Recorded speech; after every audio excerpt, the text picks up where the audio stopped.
Hello students, আশা করি সবাই ভালোই আছো।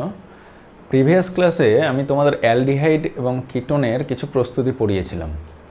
আজকের ক্লাসে পড়াবো কার্বনিল গ্রুপের প্রকৃতি, অ্যালডিহাইড এবং কিটোনের ভৌত ধর্ম এবং রাসায়নিক ধর্ম, মানে বিক্রিয়াগুলোতে আস্তে আস্তে ঢুকে যাব। ঠিক আছে, তাহলে শুরু করা যাক। দেখো, নেচার অফ কার্বনিল গ্রুপস। তাহলে কার্বনিল গ্রুপসটা একবার লিখি।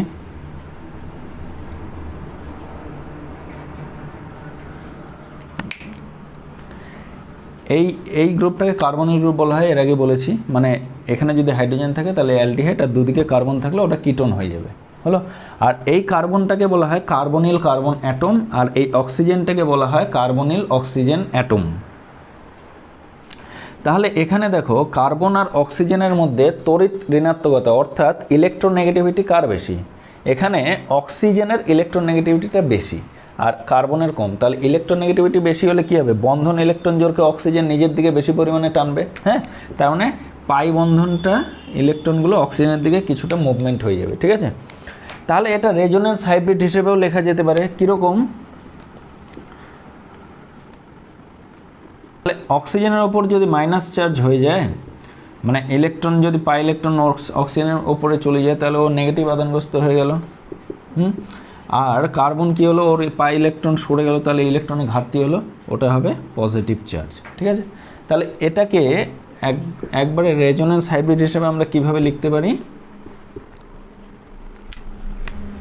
এটা ডেল্টা প্লাস অক্সিজেনের উপর ডেল্টা মাইনাস, আর এখানে পাই ইলেকট্রন মেঘটা আছে, হলো। তাহলে এটা মানে কি বোঝায়? ডেল্টা প্লাস মানে বোঝায় আংশিক ধনাত্মক আধানগ্রস্ত হয়ে যায় কার্বন পরমাণুটা, আর অক্সিজেনের উপর ডেল্টা মাইনাস মানে বোঝায় আংশিক ঋণাত্মক আধানগ্রস্ত হয়ে যায়, হলো। তাহলে এইটুকু বোঝা হলো। তাহলে এটাই হচ্ছে সিও গ্রুপের প্রকৃতি। হ্যাঁ, এরকমভাবে ও প্লাস মাইনাস হয়ে থাকে। তার মানে এক কথায় বলতে গেলে এটা ধ্রুবীয় নেচারের হয়, ধ্রুবীয় অর্থাৎ polar. Okay, physical properties of aldehydes and ketones, ভৌত ধর্ম।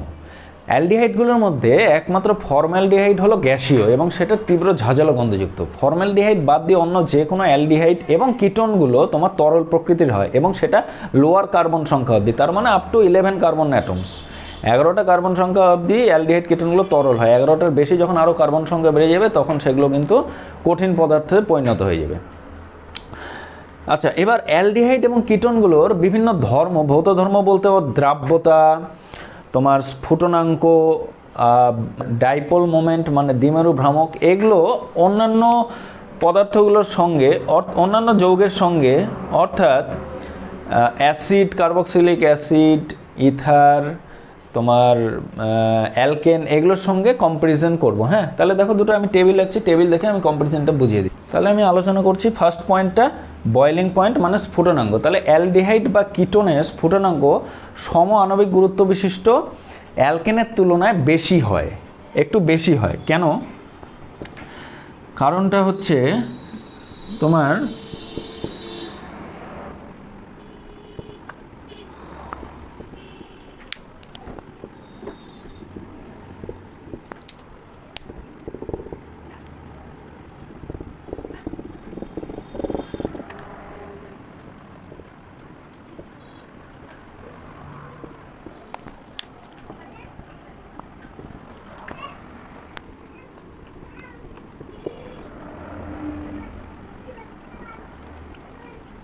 হ্যাঁ, দেখো, তাহলে তোমার আমি কি বললাম? অ্যালডিহাইড বা কিটোনের ক্ষেত্রে ওর স্ফুটনাঙ্ক তোমার সম আণবিক গুরুত্ব বিশিষ্ট অ্যালকেনের তুলনায় বেশি হয়। তার কারণ হলো অ্যালকেনগুলোর মধ্যে ওদের তো কোনো ডাইপোলার আয়ন নেই, প্লাস মাইনাস তৈরি হওয়ার কোনো ব্যাপার নেই, কারণ সব কার্বন হাইড্রোজেন ইকুয়াল আছে।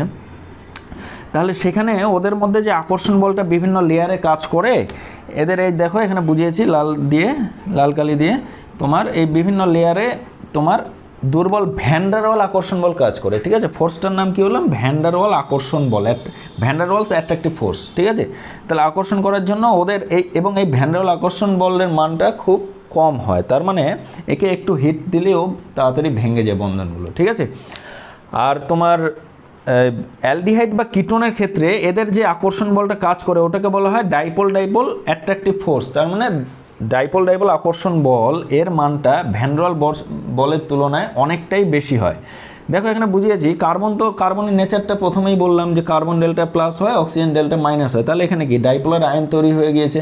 তাহলে প্লাস আর মাইনাস পরস্পরকে অ্যাট্রাক্ট করবে, আকর্ষণ করে, এরকম করে ওরা পরপর প্লাস মাইনাস এরকম করে চলতে থাকবে কানেক্টেড হয়ে। তার মানে এদের প্লাস মাইনাস অ্যাট্রাকটিভ ফোর্সটা অনেকটা বেশি হয়, ঠিক আছে। এটাকেই বলা হয় ডাইপোল আকর্ষণ বল। তাহলে এর মানটা বেশি হওয়ার জন্য একে হিট দিয়ে ভাঙতে, বন্ধনগুলোকে বা আকর্ষণ বল থেকে ওটাকে ছাড়াতে অনেকটা বেশি হিট কনজামশন হবে। তার মানে কি স্ফুটনাঙ্ক কিছুটা বেশি হলো, ঠিক আছে। তাহলে এটা নেক্সট আসছে ইথার। তাহলে ইথারের গঠনটা কীরকম হয়, RCOR আর ড্যাশ, এটা ডেল্টা মাইনাস ডেল্টা প্লাস। তাহলে এর মধ্যেও ইথার নিজেদের মধ্যেও তোমার আকর্ষণ বল করে থাকে এবং এদের আকর্ষণ বলের মানটা অ্যালডিহাইড কিটোনের তুলনায় অনেক কম হয়। এরা ভ্যান ডার ওয়াল আকর্ষণ বলের মাধ্যমে পরস্পর আটকে থাকে, তাহলে এর মানটা কম হয়। তো সেই জন্য তোমার অ্যালডিহাইড কিটোনের স্ফুটনাঙ্কটা ইথারের তুলনায় বেশি হবে। এবার আসছি অ্যালকোহলের সঙ্গে কম্পারিজন, ঠিক আছে। তাহলে সম আণবিক গুরুত্ব বিশিষ্ট অ্যালকোহলের স্ফুটনাঙ্ক সম আণবিক গুরুত্ব বিশিষ্ট অ্যালডিহাইড বা কিটোনের চাইতে বেশি হয়। কেন? কারণটা হচ্ছে হাইড্রোজেন বন্ধন। দেখো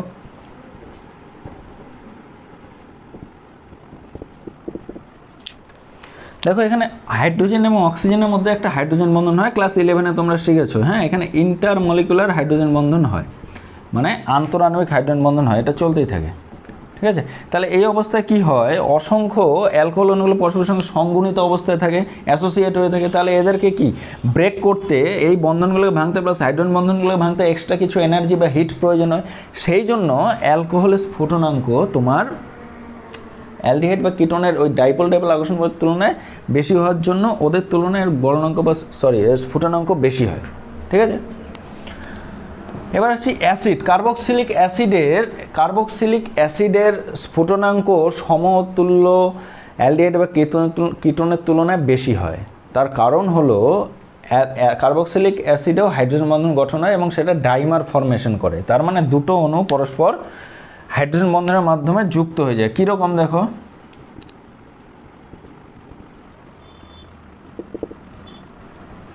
তাহলে দেখো দুটো অ্যাসিড কার্বক্সিলিক অ্যাসিডের অণু লিখেছি। এবার এই কী করবে, অক্সিজেন হাইড্রোজেন নিজেদের মধ্যে হাইড্রোজেন বন্ধন করবে।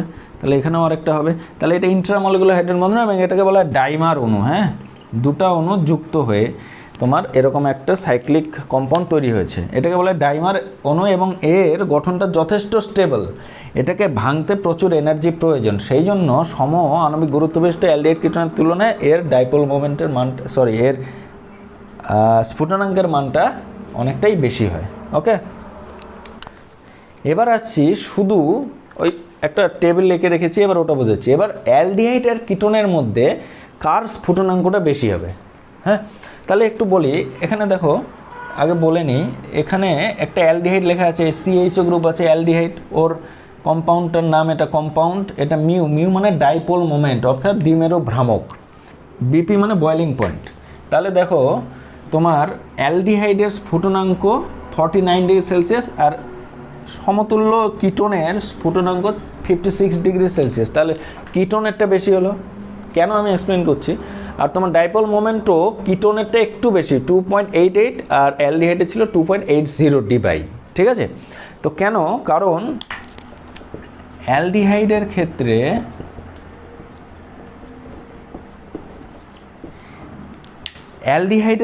একটা অ্যালকাইল গ্রুপ থাকে আর আরেকটা হাতে তো হাইড্রোজেন থাকে। তাহলে অ্যালকাইল গ্রুপের প্লাস আই ইফেক্ট আছে, plus inductive effect, plus I effect. ও তাহলে ইলেকট্রন ঠেললে কী হবে, এদিকে গেল শিটমেন্ট হলো, তাহলে এর দিকে প্লাস হয়ে গেল আর অক্সিজেনের দিকে ডেল্টা মাইনাস, তাহলে এরপরে চার্জ ক্রিয়েট হলো। কিন্তু এখানে দেখো দুটো অ্যালকাইল গ্রুপ আছে, তাহলে এ আরও বেশি পরিমাণে ইলেকট্রনগুলোকে রিপিল করবে, তাহলে কী হবে, এ আরও বেশি পরিমাণে শিফট করবে পাই ইলেকট্রনের মুভমেন্টগুলো। তাহলে ডেল্টা প্লাস একে ডবল ডেল্টা দিয়ে বোঝালাম, ঠিক আছে। তাহলে এর ইলেকট্রনের মুভমেন্টটা বেশি হচ্ছে, তার মানে কি এর যে আকর্ষণ বলটা হবে মানে অন্য কিটোন অণুর সঙ্গে, তাহলে তার আকর্ষণ বলের মানটা অনেকটা বেশি হবে কম্পারিজন টু অ্যালডিহাইড, সেই জন্য এর তোমার স্ফুটনাঙ্কটা বেশি হবে কিটোনের। আর ডাইপোল মোমেন্টও তো তোমরা জানো, যত চার্জের সেপারেশন হবে বা চার্জের মানটা যত বাড়বে তত তোমার কি হবে, কিটোনের ডাইপোল মোমেন্টের মানটাও বাড়বে আর অ্যালডিহাইডের চার্জ সেপারেশনটা কম হচ্ছে জন্য ওর ক্ষেত্রে তোমার অ্যালডিহাইডের ডাইপোল মোমেন্টের মানটা কম হবে, ঠিক আছে। ওকে, তাহলে এতক্ষণ যেটা বোঝালাম ওটা একটা সামারি করে বলছি, একটা টেবিলে দেখো লিখে রেখেছি। তাহলে আমি কি এর মধ্যে কি আছে, শুধু ভ্যান ডার ওয়াল আকর্ষণ বল কাজ করে, তাহলে যার যেটা কিনা খুব দুর্বল প্রকৃতি হয়, তাহলে এখানে ইকুইভ্যালেন্ট তোমার যৌগগুলো নেওয়া হয়েছে, মানে আণবিক ওজন ওদের প্রায় কাছাকাছি। হ্যাঁ, মলিকুলার ওয়েট এখানে ফর্মুলা যৌগের গঠন দেওয়া আছে, এর মলিকুলার ওয়েট আণবিক ওজন দেওয়া আছে, আর বয়েলিং পয়েন্ট মানে স্ফুটনাঙ্ক দিয়ে দেওয়া আছে। ঠিক আছে, তাহলে দেখো অ্যালকেনের হচ্ছে স্ফুটনাঙ্ক তোমার 36 ডিগ্রি সেলসিয়াস। ইথারের ক্ষেত্রে কি হয়, অ্যালকেনের তুলনায় ইথারের মধ্যে যে আকর্ষণ বলটা একটু বেশি। হ্যাঁ, যেহেতু ওখানে কিছুটা চার্জ ক্রিয়েট হয়, হলো, তাহলে তার স্ফুটনাঙ্ক তো 43 ডিগ্রি, তার মানে একটু বাড়লো। অ্যালডিহাইডের ক্ষেত্রে কি হয়, ওখানে ডাইপোল ডাইপোল আকর্ষণ বল কাজ করে, তাহলে তার মানটা স্ফুটনাঙ্ক 49 ডিগ্রি সেলসিয়াস। আর কিটোনের ক্ষেত্রে একটু আগেই বোঝালাম যে অ্যালডিহাইডের তুলনায় কিটোনের চার্জ সেপারেশনটা বেশি হয়, স্ফুটনাঙ্কটাও বেশি হয়, তাহলে এত হলো আকর্ষণ বলটাও বেশি হওয়ার জন্য। অ্যালকোহলের ক্ষেত্রে কি হয়, ওর মধ্যে হাইড্রোজেন বন্ধন গঠন করে, সেই জন্য স্ফুটনাঙ্ক বেড়ে যায় 98 ডিগ্রি সেলসিয়াস। ঠিক আছে, আর তোমার কার্বক্সিলিক অ্যাসিডের ক্ষেত্রে ডাইমার্ক ফর্মেশনের জন্য due to hydrogen bond formation, তাহলে কি হয়, ওর স্ফুটনাঙ্ক আরও অনেকটা বেড়ে যায় 118 ডিগ্রি সেলসিয়াস। ঠিক আছে, তাহলে বোঝা গেল। ওকে, হলো সলিবিলিটি, তার মানে দ্রাব্যতা। অ্যালডিহাইড কিটোনগুলো জলের মধ্যে কি পরিমাণে দ্রাব্য হয় সেটা বোঝাবো। দেখো একটু ছবি আঁকছি।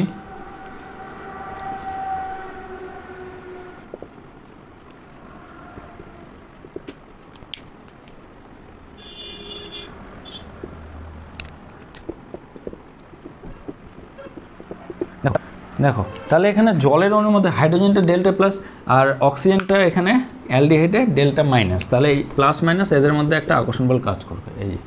এই হাইড্রোজেন বন্ধন ফর্মেশনের জন্য অ্যালডিহাইড বা কিটোনগুলো জলে দ্রাব্য হয়ে যায়, কিন্তু এটা কখন হবে, যখন কার্বন সংখ্যা কম থাকবে। তার মানে 4 বা 5 নম্বর কার্বন পর্যন্ত যে অ্যালডিহাইড বা কিটোনগুলো পাবো সেগুলো কিন্তু জলে দ্রবীভূত হবে, কিন্তু 5-এর বেশি যখন কার্বন সংখ্যা হয়ে যাবে, হাইড্রোকার্বন পার্টটা যখন চেনটা, হাইড্রোকার্বনের চেনটা যখন বেড়ে যাবে, তখন কিন্তু সেগুলো জলে অদ্রাব্য হয়ে যাবে।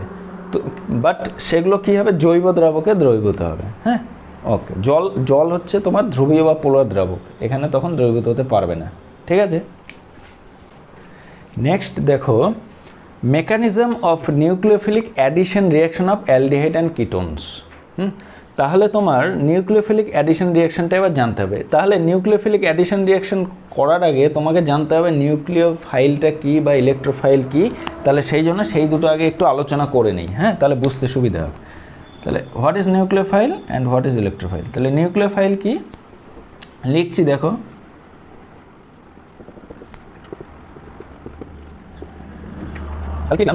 নিউক্লিওফাইল তাহলে কি লিখলাম, it is electron rich species, তার মানে যাদের ইলেকট্রন ঘনত্ব বেশি থাকবে বা ইলেকট্রনের আধিক্য থাকবে তাদেরকে বলবো নিউক্লিওফাইল। হ্যাঁ, এক্সাম্পল কি দেখো, এক্সাম্পল তোমার স্পিসিসগুলো নিউট্রালও হতে পারে বা চার্জড হতে পারে, যেমন H2O ওয়াটার, তাহলে অক্সিজেন এখানে লোন পেয়ার আছে, তো ও সহজে অ্যাটাক করতে পারবে। তাহলে এই ইলেকট্রন বেশি আছে, ইলেকট্রন ডেন্সিটি, সেই জন্য এদেরকে বলা হবে নিউক্লিওফাইল। অ্যামোনিয়া হতে পারে, NH3 লোন পেয়ার আছে, চার্জড হতে পারে, হাইড্রোক্সাইড আয়ন হতে পারে,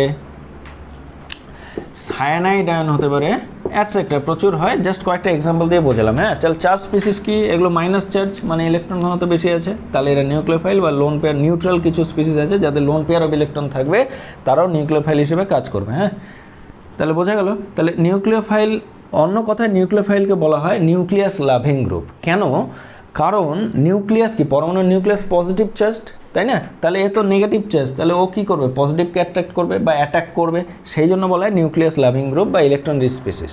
ওকে, এবার দেখো ইলেকট্রোফাইল কি, তাহলে ইলেকট্রোফাইল হচ্ছে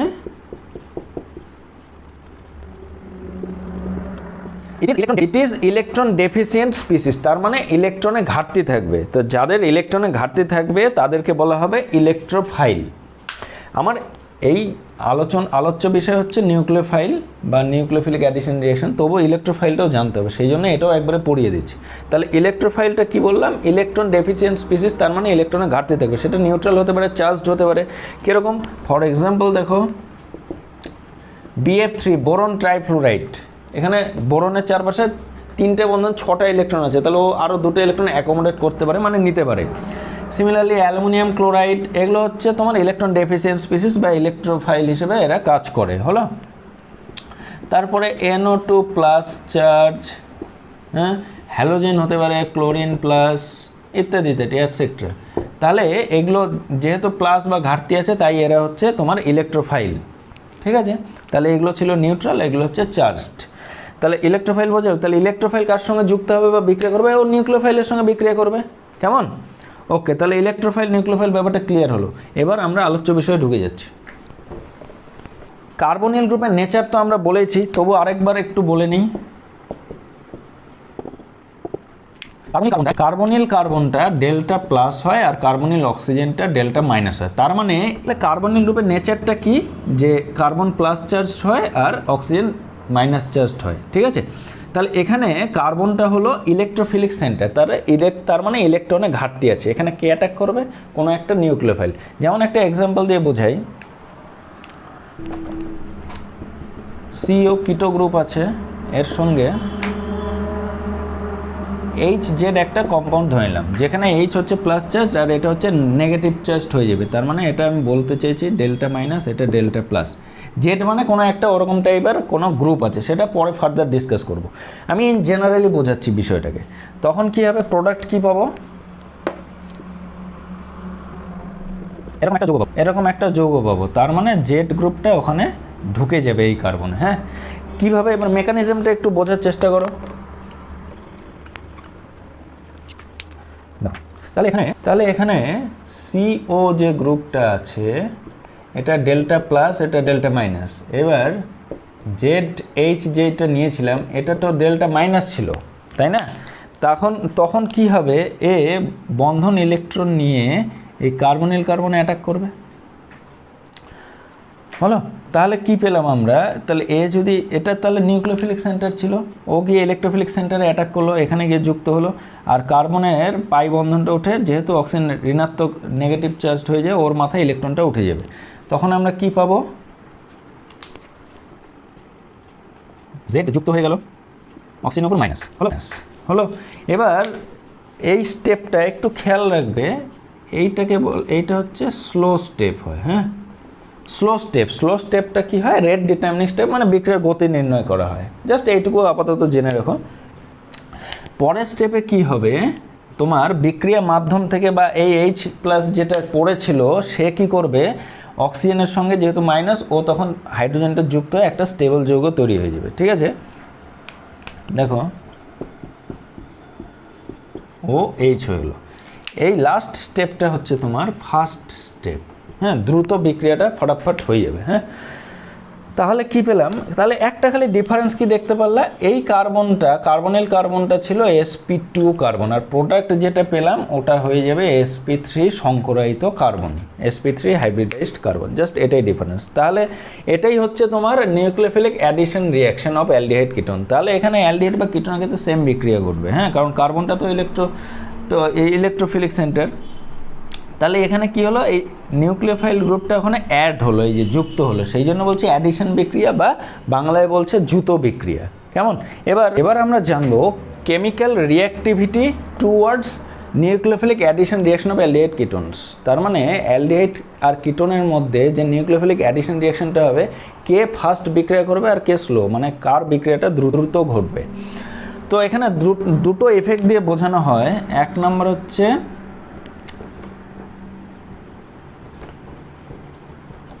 ইন্ডাকটিভ ইফেক্ট। তাহলে ইন্ডাকটিভ ইফেক্ট দিয়ে এটাকে এক্সপ্লেন করা যেতে পারে। হ্যাঁ, কীরকম, তোমার একটা অ্যালডিহাইড গ্রুপ লিখলাম, আর যে কোনো একটা অ্যালকাইল গ্রুপ আছে, আর CHO, তাহলে এটা একটা অ্যালডিহাইড গ্রুপ লিখেছি।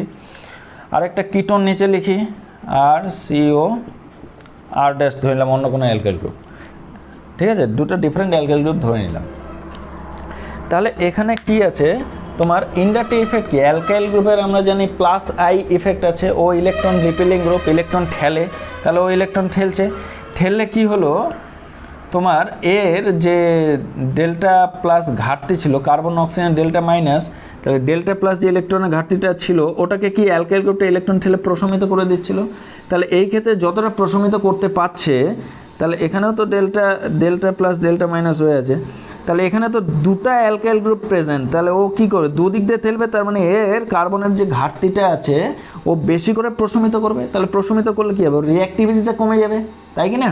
তাহলে এর কম কম নিউট্রালাইজ করছে পজিটিভ চার্জটাকে, তার মানে কোনো একটা নিউক্লিওফাইল ও যে পরিমাণ এখানে অ্যাটাক যত সহজে করবে, তাহলে এ তত সহজে এখানে অ্যাটাকটা করতে হবে না, বিক্রিয়া হবে তবে অত সহজে হবে না।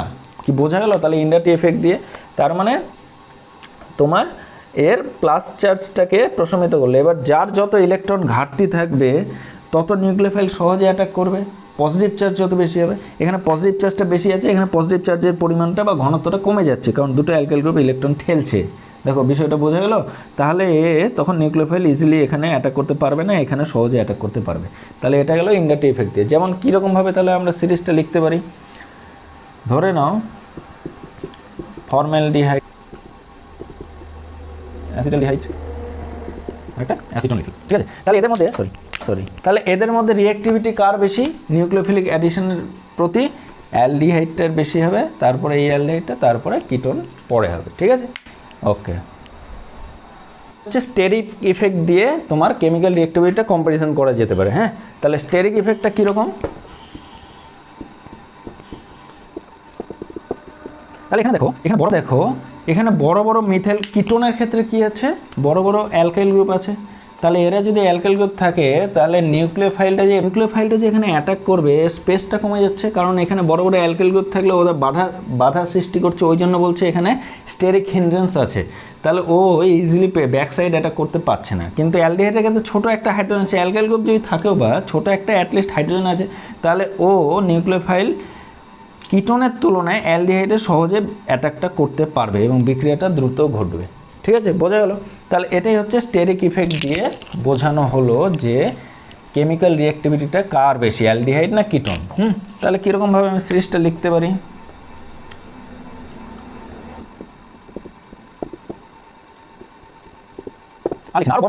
আর লিখছি না, আরও বড় বড় গ্রুপ এখানে যুক্ত করা যেতে পারে। তাহলে কি বোঝাই যাচ্ছে যে এখানে দেখো হাইড্রোজেন আছে, তাহলে এ দ্রুত বিক্রিয়া করতে ব্যাক সাইড অ্যাটাকটা বেশি হবে। এখানে অ্যালকাইল গ্রুপ আছে, এর কমে গেলে এখানে বড় আরেকটা অ্যালকাইল গ্রুপ আছে, তাহলে এর তুলনায় ওর অ্যাক্টিভিটিটা আরও কম। তো এরকম করে আরও দেখানো যেতে পারে, ঠিক আছে? জেনে রাখবে অ্যারোমেটিক অ্যালডিহাইড বা কিটোনের তোমার রিঅ্যাক্টিভিটিটা অ্যালিফ্যাটিক অ্যালডিহাইড বা কিটোনের তুলনায় কম হয়। কেন? তার কারণটা একটু বলছি, দেখো।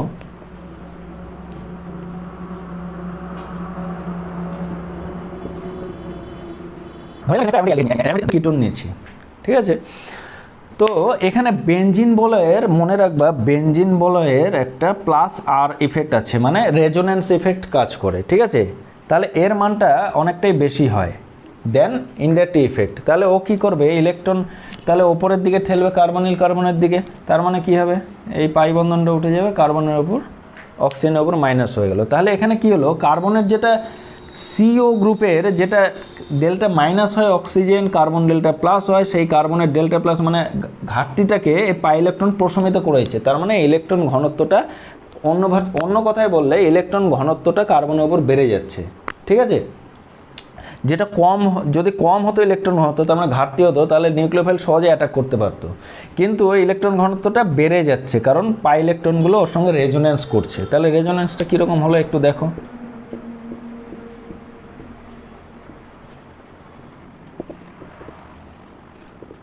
তাহলে কি হবে? তখন পাই বন্ধনগুলো পরপর রেজোনেন্স করতে থাকবে।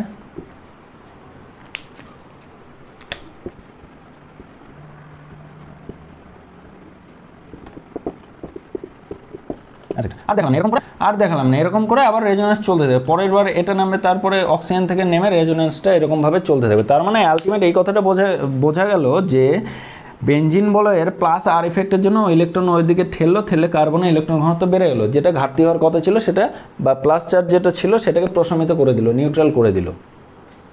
তাহলে কিন্তু অ্যালিফ্যাটিক অ্যালডিহাইড বা কিটোনে তো সেটা ইলেকট্রন ঘনত্ব বেড়ে যায়, কিন্তু ওদের ক্ষেত্রে কম হয়, ইন্ডাক্টিভ ইফেক্টটা কম কার্যকরী দেন রেজোনেন্স ইফেক্ট, ঠিক আছে? তাহলে এই ক্ষেত্রে বেশি পরিমাণে ইলেকট্রন ঘনত্ব বেড়ে যাচ্ছে, সেই কারণে এর রিঅ্যাক্টিভিটিটা অনেক কম হয়। নিউক্লিওফাইল দ্বারা চট করে কার্বনিল কার্বনটা অ্যাটাক হয় না in case of aromatic aldehyde বা কিটোন, ঠিক আছে? ধর্ম আর কার্বনিল কার্বনের নেচারটা আমরা পড়ে নিয়েছি। এবার আমরা কার্বনিল কার্বন অর্থাৎ অ্যালডিহাইড এবং কিটোনের কিছু রাসায়নিক বিক্রিয়া পড়ব। হ্যাঁ, এবার রাসায়নিক বিক্রিয়াগুলো অনেকগুলো ধাপে ধাপে হবে। তার মধ্যে ফার্স্ট বিক্রিয়া যেটা নিউক্লিওফিলিক অ্যাডিশন রিয়াকশন অর্থাৎ নিউক্লিওফিলিক দ্রুত বিক্রিয়া। এবার এটা একটু উদাহরণ সমেত বোঝাই, দেখো স্পেসিফিক এক্সাম্পল নিয়েই বলছি। দেখো একটা অ্যালডিহাইড নিয়েছি, অ্যাসিটালডিহাইড, ওর সঙ্গে HCN হাইড্রোজেন সায়ানাইডে বিক্রিয়া করবো। তাহলে এখানে কি, এটা সায়ানাইডটা তোমার মাইনাস চার্জ, ডেল্টা মাইনাস বা মাইনাস, আর এটা পজিটিভ চার্জ, ঠিক আছে। তখন কি করবে, মেকানিজমটা একটু পরে বলছি, বিক্রিয়ার প্রোডাক্টটা কি পাবো দেখো, এদেরকে বলা হয় সায়ানোহাইড্রিন যৌগ। হ্যাঁ, সায়ানোহাইড্রিন কম্পাউন্ডস বলা হয়, যেহেতু কম্পাউন্ডস বলা হয়, যেহেতু সায়ানাইড থেকে তৈরি হচ্ছে, হলো। তাহলে তোমার অ্যালডিহাইডের সঙ্গে HCN এর বিক্রিয়া আমরা যেটা পেলাম সায়ানোহাইড্রিন, তাহলে এটা অ্যাসিটালডিহাইড ছিল, তাহলে এর নাম হবে অ্যাসিটালডিহাইড সায়ানোহাইড্রিন। তবে হয় দেখো মেকানিজম তোমাদের দরকার নেই, তবুও বিক্রিয়াটা কিভাবে হয় একটু যদি বোঝো, মেকানিজম মানে বিক্রিয়ার পাথ, মানে বিক্রিয়াটা কোন পথে কিভাবে হয় সেটা বোঝানো হয়। তাহলে মেকানিজমটা যদি একটু বোঝো তাহলে বিক্রিয়াটা একটু বুঝতে সুবিধা হবে, ঠিক আছে। তাহলে কিভাবে হয় দেখো, এই সায়ানাইড আছে, এ কি করবে, সায়ানাইড আয়ন আছে, এ কি করবে, কার্বনিল কার্বনে অ্যাটাক করবে, আর অক্সিজেনের উপর মাইনাস চার্জ হলো, ঠিক আছে। এটা নিউক্লিওফাইল আর এটা ইলেকট্রোফিলিক সেন্টার, তাহলে নিউক্লিওফাইল কার্বনিল কার্বনে অ্যাটাক করলো, অক্সিজেনের উপর মাইনাস চার্জ উঠে গেলো। তাহলে কি পাবো এই স্টেপে, দেখো এই স্টেপে সায়ানাইডটা যুক্ত হলো, একটা স্টেপে আমরা কি পেলাম, সায়ানাইডটা যুক্ত হলো, তার মানে একটা কার্বন কার্বন বন্ধন তৈরি হয়ে গেলো, CN মানে ওখানে কিন্তু কার্বন আছে, তাহলে কার্বন কার্বন নতুন একটা বন্ড ফরমেশন হয়ে গেলো। আর অক্সিজেন ওপর মাইনাস যখন থাকছে, ও তখন নেক্সট স্টেপে কি করবে, এখানে তো HCN এ H পড়েছিল, H প্লাসে ঘুরে বেড়াচ্ছে, ও তখন ও মাইনাসটা কী করবে, H প্লাসটাকে নিয়ে নেবে, নিলে কি হয়ে যাবে, আলটিমেট আমরা দেখো এই প্রোডাক্টটাই পেয়ে যাব। বোঝা গেলো, যে সায়ানাইডটা ঘুরিয়ে লিখেছি, ব্যাপারটা একই, তাহলে সায়ানোহাইড্রিন যৌগ আমরা পেয়ে যাব। হ্যাঁ, তাহলে এইভাবে নিউক্লিওফিলিক অ্যাডিশন বিক্রিয়াগুলো হয়। তো সিমিলারলি কিটোনের ক্ষেত্রেও তাই হবে, কিটোনের ক্ষেত্রে হাইড্রোজেনের বদলে একটা তোমার মিথাইল গ্রুপ চলে আসবে, রিয়াকশন একই রকমভাবে হবে, হলো। অ্যারোমেটিকের ক্ষেত্রেও একই রকম হবে। ধরে নাও, আচ্ছা একটা দেখাচ্ছি এক্সাম্পল, তাহলে আর মেকানিজম দেখাবো না, এখন এমনি বুঝে যাবে। ধরে নাও অ্যালডিহাইড আছে, বেনজেলডিহাইড, হলো, HCN এর সঙ্গে বিক্রিয়া করলাম, তাহলে প্রোডাক্ট কি পাবো আমরা, CH ছিল, CN বন্ধন ফর্মেশন হলো, আর অক্সিজেনটা ভেঙে OH হয়ে গেলো, ব্যাস। এটা তাহলে বেনজেলডিহাইড সায়ানোহাইড্রিন যৌগ বলবো এটাকে, ক্লিয়ার হলো, ওকে। তৈরি করলাম, এবার সায়ানোহাইড্রিন যৌগের বিশেষ গুরুত্ব আছে। কীরকম, সায়ানোহাইড্রিন যৌগ থেকে অনেক জৈব যৌগ তৈরি করা যায়, যেমন alpha hydroxy acid, alpha beta অসম্পৃক্ত অ্যাসিড তৈরি করা যায়, আলফা অ্যামিনো অ্যাসিড, 1,2-ডাইল, এরকম অনেক যৌগ তৈরি করা যায়, ঠিক আছে। সেগুলো আমি দু একটা করে দেখাবো, তার আগে এই স্কিমটা একটু জানতে হবে, কি যে দেখো সায়ানাইডকে, মানে সায়ানাইড যৌগকে যদি আর্দ্র বিশ্লেষিত করা যায়, মানে লঘু অ্যাসিড দিয়ে তোমার উত্তপ্ত করা যায়, বয়েল করা যায় লঘু অ্যাসিড আর জল দিয়ে, তাহলে কি হবে, সায়ানাইড যৌগটা জারিত হয়ে CH হয়ে যাবে, ঠিক আছে। আর সায়ানাইড যৌগের যদি বিচারণ করো in presence of lithium aluminium hydride or nickel অনুঘটক অবস্থায় হাইড্রোজেন গ্যাস, যে কোনোটা, লিথিয়াম অ্যালুমিনিয়াম হাইড্রাইডটা হচ্ছে ভালো হয়, তাহলে এটা দিয়ে যদি ট্রিটমেন্ট করা যায় তাহলে আমরা পাবো CH2NH2, CNটা বিচারিত হয়ে হবে CH2NH2, অর্থাৎ 1 ডিগ্রি অ্যামিন পাবো, হলো। আর তোমার CNটাকে যদি আংশিক বিচারণ করা যায়, তাহলে লঘু অ্যাসিড বা লঘু HCl আর জল দিয়ে যদি এটাকে ঝাঁকানো যায়, অথবা H2O2 আর NaOH দিয়ে ট্রিটমেন্ট করা যায়, তাহলে আংশিক বিচারিত হয়ে আমরা পাবো CONH2, অর্থাৎ অ্যামাইড গ্রুপ পাবো। হ্যাঁ, এগুলো কাজে লাগবে। এখন দেখো দু একটা এক্সাম্পল দিয়ে বোঝাই, যেমন 1 নাম্বার,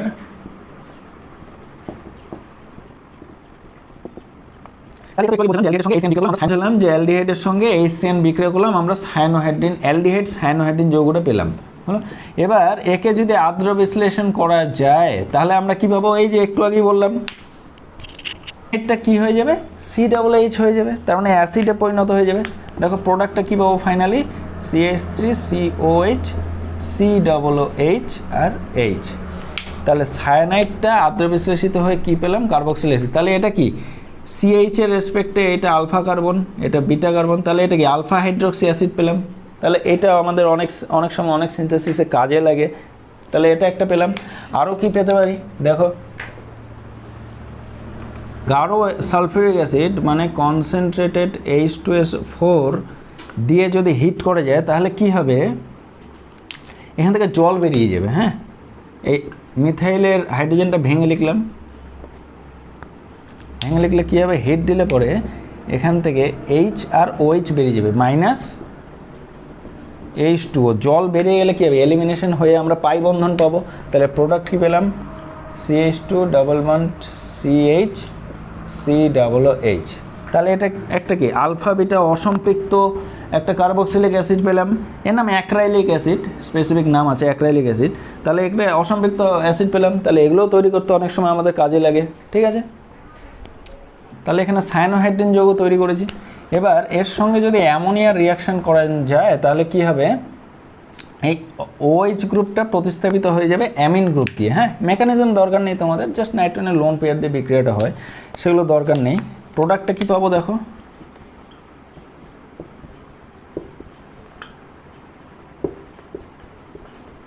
অ্যামিন গ্রুপ পেয়ে গেলাম, অ্যামিনো। ঠিক আছে, NH2 গ্রুপ ঢুকে গেল। এবার একে যদি আবার ডাইলুট H2, মানে এক কথায় আর্দ্র বিশ্লেষণ, H3+ লঘু অ্যাসিড সে HCl বা H2SO4 দিয়ে যদি হিট করা যায় ইন প্রেজেন্স অফ ওয়াটার, তাহলে কি হবে তোমার CN-টা, এই যে বলেছিলাম CN-টা COOH হয়ে যাবে। তাহলে কি পাবো, CH3C NH2 COOH।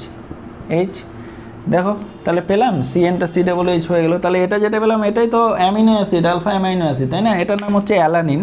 সে যাই হোক, তাহলে এটা কি একটা অ্যামিনো অ্যাসিড পেলাম, তাহলে অ্যামিনো অ্যাসিডও তৈরি করা যাবে এখান থেকে সিনথেসিসের মাধ্যম দিয়ে, তাই না? এবার আরেকটা দেখো,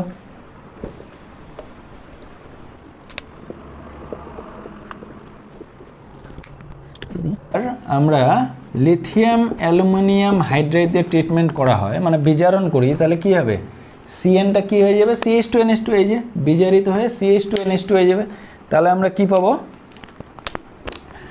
CH3H, এখানে হয়ে যাবে CH2NH2, এই যে CN গ্রুপটা CH2NH2 যেটা বোঝাই, CH2NH2 যেটা বুঝিয়েছিলাম বিজারিত হয়ে, এটা পূর্ণ বিজারণ হলো সায়ানাইডের।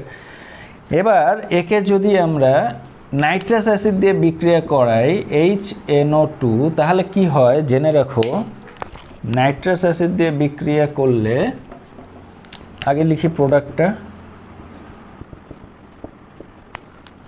দেখো তাহলে কি হলো, দেখো তাহলে কি হলো, HNO2 সঙ্গে বিক্রিয়া করলে মনে রাখবা NH2 গ্রুপটা OH দ্বারা প্রতিস্থাপিত হয়ে যাবে। হ্যাঁ, তাহলে আমরা কি পেলাম, আলটিমেট 1,2 ডাইঅল পেলাম না, 1 আর 2 পজিশনে OH আছে। OH-টাকে যদি আমি ঘুরিয়ে লিখি বোঝার সুবিধার্থে, দেখো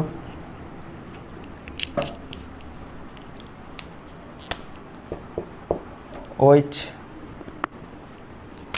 তাহলে 1,2 ডাইঅল পেলাম। তাহলে বোঝা গেল সায়ানোহাইড্রিন যৌগ থেকে বিভিন্ন যৌগ তৈরি করতে কাজে লাগে। ওকে, বেশ। বিক্রিয়া আসছি, রিয়াকশন উইথ NaHSO3 অর্থাৎ সোডিয়াম বাইসালফাইটের সঙ্গে যুত বিক্রিয়া। কি হয় দেখো, একটা উদাহরণ দিয়ে বোঝাচ্ছি।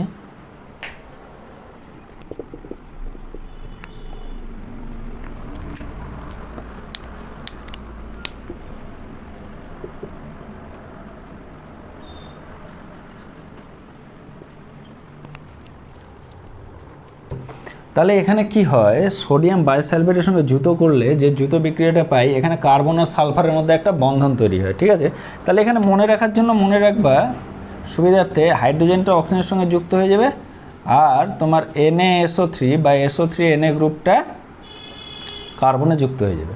তাহলে এইভাবে একটু মনে রাখবা, SO3Na এই কার্বনের সঙ্গে বন্ধন করবে আর এই হাইড্রোজেনটা অক্সিজেনের সঙ্গে যুক্ত হয়ে যাবে। তাহলে যে যৌগটা পেলাম এটাকে বলা হয় বাইসালফাইড।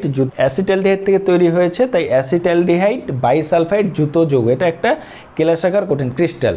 ওকে, এবার এখানে একটু খেয়াল করে দেখো, এটা কিন্তু উভমুখী বিক্রিয়া, তার মানে দুদিকে বিক্রিয়াটা হতে পারে। অর্থাৎ একে যদি আবার ডাইলুট HCl और লঘু ক্ষার NaOH, লঘু অ্যাসিড বা লঘু ক্ষার দিয়ে যে ট্রিটমেন্ট করা যায়, ওটা আবার ভেঙে চুরে যে অ্যালডিহাইড বা কিটোন থেকে এটা তৈরি হয়েছিল, সেই অ্যালডিহাইড বা এবং কিটোন আমরা ফিরে পাই। অর্থাৎ এটা পেলাম, প্লাস সাইড প্রোডাক্ট কী পাবো, NaCl, SO2 আর H2 ওয়াটার। তাহলে দেখো অ্যালডিহাইডের সঙ্গে সোডিয়াম বাইসালফেট বিক্রিয়া আমরা যুক্ত যৌগ পেয়েছিলাম, ওটাকে আবার লঘু অ্যাসিড বা লঘু ক্ষার দিয়ে বিক্রিয়া করে বিশ্লেষিত করলে পরে, ভাঙলে পরে আমরা আবার ঘুরে ফিরে যে অ্যালডিহাইডটা পেয়েছিলাম সেই অ্যালডিহাইডটা ঘুরে পাই, বা কিটোনের সঙ্গে যদি করতাম তাহলে সেই কিটোনটা আমরা ব্যাক করে পেতাম। ঠিক আছে, তাহলে এই বিক্রিয়ার বিশেষত্ব কি? এটা তো কি যে তোমার কোনো নন কার্বনিল যৌগের সঙ্গে যদি যুক্ত থাকে কার্বনিল যৌগগুলো, তাহলে সেখানে যদি সোডিয়াম বাইসালফেটে বিক্রিয়া ঘটাই তাহলে কী হবে, কার্বনিলগুলো বিক্রিয়া করে আমরা ওটাকে পেয়ে যাব, সেপারেট হয়ে গেল নন কার্বনিল যৌগ থেকে, তাই না? ব্যাস। রিয়াকশন উইথ গ্রিগনার রিয়েজেন্ট, তার মানে অ্যালডিহাইড বা কিটোনের সঙ্গে গ্রিগনার রিয়েজেন্টের বিক্রিয়া করাবো। তাহলে এই বিক্রিয়াটা অনেক জায়গাতে লাগবে এবং ভীষণ ইম্পর্টেন্ট। হ্যাঁ, দেখো কী তৈরি হয়, আগে বলে রাখি গ্রিগনারের সঙ্গে বিক্রিয়ায় এখানে অ্যালকোহল তৈরি হবে। হ্যাঁ, দেখো প্রত্যেকবার অ্যালডিহাইড নিচে এবার কিটোন নিলাম, দেখো কিটোন প্লাস গ্রিগনার, ধরে নাও CH3Mg নিলাম, মিথাইল ম্যাগনেসিয়াম ব্রোমাইড, এটাই হচ্ছে গ্রিগনার রিয়েজেন্ট, এর আগের ক্লাসে আলোচনা করেছিলাম। তাহলে প্রোডাক্ট কী পাবো,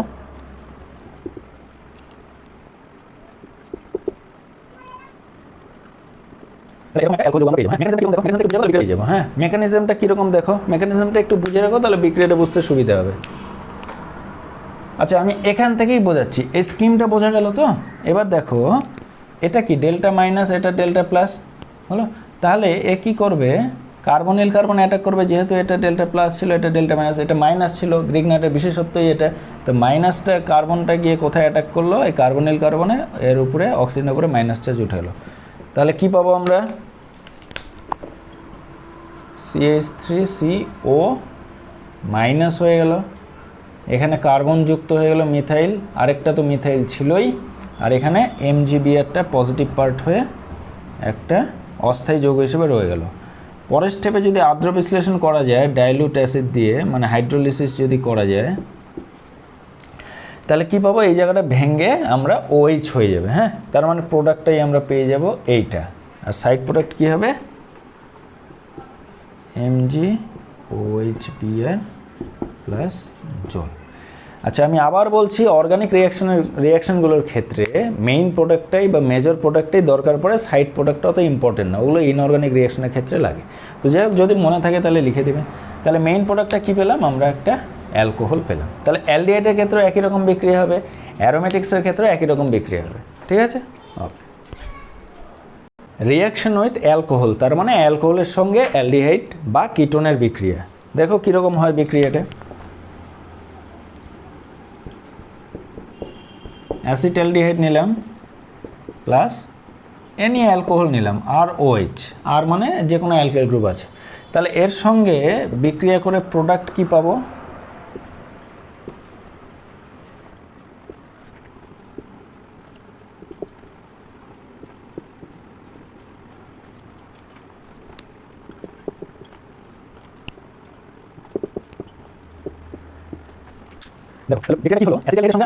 দেখো অ্যাসিটালডিহাইডের সঙ্গে আমি অ্যালকোহলে বিক্রিয়া করলাম ইন প্রেজেন্স অফ শুষ্ক HCl, অ্যানহাইড্রাস HCl, যদি বিক্রিয়া করা হয় তাহলে একটা অস্থায়ী যৌগ পেয়েছি, একে বলা হয় হেমিঅ্যাসিটাল। পরে ওটা ফার্দার আরে কোনো অ্যালকোহলের সঙ্গে বিক্রিয়া করে ইন প্রেজেন্স অফ শুষ্ক HCl কী হবে, OR যুক্ত হয়ে যাবে, তার মানে এটাকে বলা হয় অ্যাসিটাল। ঠিক আছে, তাহলে এটা হচ্ছে স্টেবল যৌগ। হ্যাঁ, তাহলে বিক্রিয়াটা কি হয়েছে দেখো, এই OR গ্রুপটা এই কার্বনে যুক্ত হয়েছে, আর ওই অক্সিজেনের মাইনাসটা ওই হাইড্রোজেনটাকে নিয়ে নিয়েছে, তাহলে OR এখানে যুক্ত হলো কার্বনে, আর অক্সিজেনটা হাইড্রোজেনটাকে নিয়ে নিল, তার মানে এটা হেমিঅ্যাসিটাল হলো।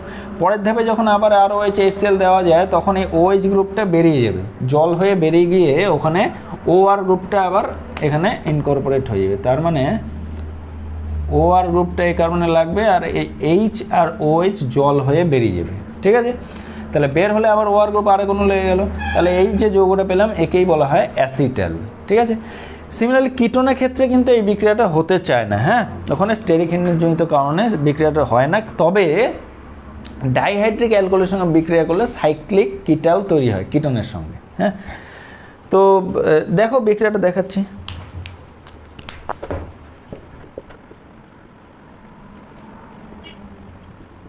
এটা কি হবে, এর সঙ্গে যদি অ্যানহাইড্রাস HCl এর বিক্রিয়া করানো যায়, তাহলে কি পাবো, এখান থেকে এই যে জল বেরিয়ে যাবে, যে যৌগটা পাবো, ওপরেরটা মুছে দিচ্ছি। হ্যাঁ, তাহলে কি পেলাম, CH3C CH3O CH2 CH2O, এরকম একটা সাইক্লিক কম্পাউন্ড আমরা পাবো। ঠিক আছে, এটা কি পাবো, ঠিক আছে, এটা কিটোনের ক্ষেত্রে। এবং বেরিয়ে গিয়ে যেটা পেলাম একটা সাইক্লিক যৌগ পেলাম, এটাকেই বলা হয় সাইক্লিক কিটাল। ঠিক আছে, এবং সেগুলো সিম্পলেস্ট কিটোনের ক্ষেত্রে এগুলো বিক্রিয়াটা হবে। আচ্ছা হলো, এইবার এই তোমার অ্যালকোহলের সঙ্গে যে বিক্রিয়াটা অ্যাসিটাল বা কিটাল ফরমেশন যেটা হলো, এটার বিশেষত্ব কি? এটা বিশেষত্ব হলো এটা কিন্তু উভমুখী বিক্রিয়া, সেটা আমি মিস করে গেছি, একটু দেখো আরেকবার লিখছি। অর্থাৎ বোঝানোর জন্য যে এটা উভমুখী তীরচিহ্নত, অর্থাৎ বিক্রিয়াটা উভমুখী। হ্যাঁ, একে যদি লঘু HCl ডাইলুট HCl দিয়ে যদি হিট দেওয়া যায়, অর্থাৎ আর্দ্র বিশ্লেষণ বা হাইড্রোলিসিস করা যায়, তখন ঘুরে ফিরে এগুলো আবার তোমার ভেঙে চুরে আমরা আবার কী পাবো, ফিরে পুনরায় যে অ্যালডিহাইডটা দিয়ে শুরু করেছিলাম সেই অ্যালডিহাইডটা আমরা ফিরে পাবো। সেই জন্য এই বিক্রিয়াটা হচ্ছে উভমুখী বিক্রিয়া। কি বোঝা গেল? ও এবার যেটা বলতে চাইছি, এই বিক্রিয়ার বিশেষত্ব কি? বিশেষত্ব হচ্ছে এটাই, যেটা কার্বনিল গ্রুপটাকে ব্লক করতে কাজে লাগানো হয়। ব্লক করতে মানে দেখো একটা উদাহরণ দিয়ে বোঝাই বিষয়টা। বলে গেলাম যে তোমার HCl দিয়ে তোমার ওটা আর্দ্র বিশ্লেষিত হয়, তার মানে অ্যাসিড মাধ্যমে আর্দ্র বিশ্লেষিত হয়ে পুনরায় আমরা সেই অ্যালডিহাইডটা ফিরে পাচ্ছিলাম। অ্যাসিটাল থেকে অ্যাসিটালকে যদি লঘু অ্যাসিড দিয়ে আর্দ্র বিশ্লেষণ করা যায়, তাহলে আমরা ফিরে অ্যালডিহাইডটা পাচ্ছিলাম। কিন্তু ক্ষারীয় মাধ্যমে বিক্রিয়াটা হয় না। ঠিক আছে, অনলি অ্যাসিড মাধ্যমে হয়। তাহলে ক্ষারীয় মাধ্যমে আমি যদি কার্বনিল গ্রুপটাকে ব্লক করে যে কোনো বিক্রিয়া ঘটাতে পারি। তারপরে দেখো কি অনেক রকম উদাহরণ দিয়ে বোঝাচ্ছি। দেখো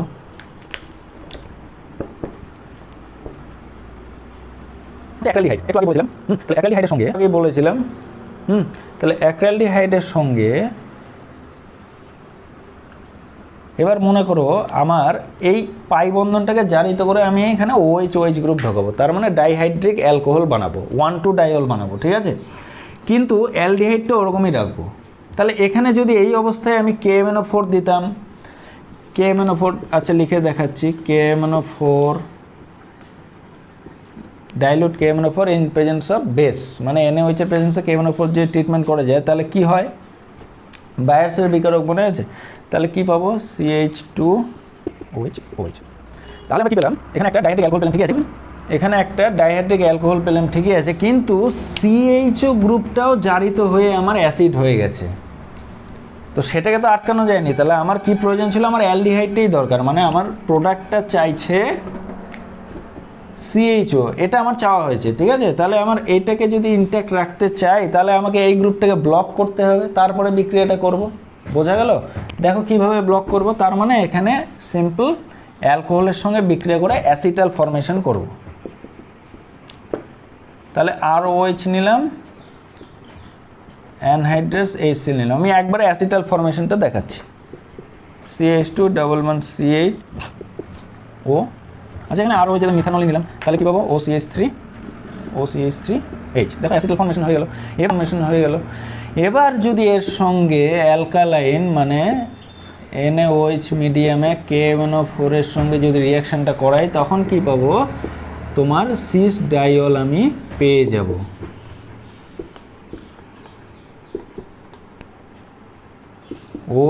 OH দেখো, তাহলে এই পাই বন্ধনটা খুলে দুটো OH ঢুকেল, এবং বিক্রিয়াটা ক্ষারীয় মাধ্যমে করলাম। তাহলে আমি এর আগে বলেছিলাম যে ক্ষারীয় মাধ্যমে অ্যাসিটাল কোনো বিক্রিয়া করে না, ও অ্যাসিড মাধ্যমে বিক্রিয়া করে। ঠিক আছে, এবার তো পেয়ে গেলাম। এবার একে যদি সিম্পলি ডাইলুট অ্যাসিড HCl বা সালফিউরিক অ্যাসিড দিয়ে ট্রিটমেন্ট করা যায়, তাহলে কী হবে, অ্যাসিটালটা ভেঙে আবার পুনরায় সেই তোমার অ্যালডিহাইডটা ফিরে পাবো। তাহলে প্রোডাক্টটা কী পাবো, CH2CHO। দেখো, তাহলে অ্যালডিহাইডটা আবার ফিরে পেলাম, এবং এই কম্পাউন্ডটা আমার প্রয়োজন ছিল, এবং এই কম্পাউন্ডটা আমার প্রয়োজন ছিল, সেই কম্পাউন্ডটাই পেয়ে গেলাম। তাহলে বোঝা গেল কীভাবে CO বা অ্যালডিহাইড গ্রুপটাকে ব্লক করে আমরা পাই বন্ধনটা জারণ করলাম। ঠিক আছে, তাহলে এটাই হচ্ছে অ্যাসিটাল বা হেমিঅ্যাসিটাল ফরমেশনের উপকারিতা। ক্লিয়ার হলো? আরও কিছু বিক্রিয়া নিয়ে আলোচনা করবো। ভালো থাকো, সুস্থ থাকো।